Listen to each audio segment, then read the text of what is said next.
Good day, ma'am. I am Aliyah May de la Paz and may I ask for permission, ma'am, to let me interview you about breastfeeding. Okay po. So, but first, may I know your name, ma'am? I'm Cassandra Pate po.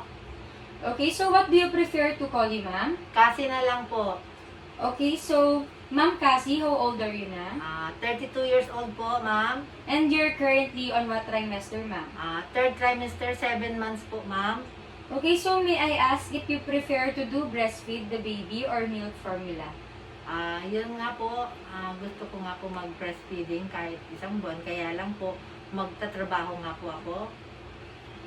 Ma'am, 1 month isn't enough. I recommend you to do breastfeeding for the first 6 months because breast milk provides your baby with everything he or she needs for the first 6 months of life. And continue breastfeeding until 12 months, ma'am. Okay po. Ay, sakali naman po, ma'am, at nagpa-dede ng isang buwan. Pero may time po minsan po na di naman po kadamihan ang lumalabas sa nagatas. Ano po bang dapat gawin?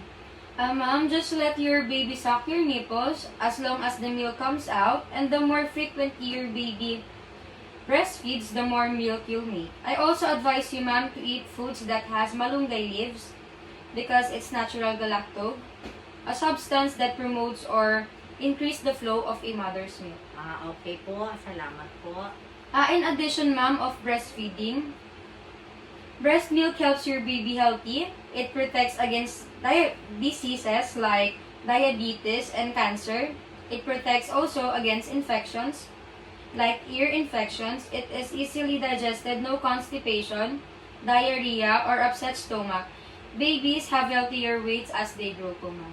Okay po. Salamat po. Salamat din po, ma'am.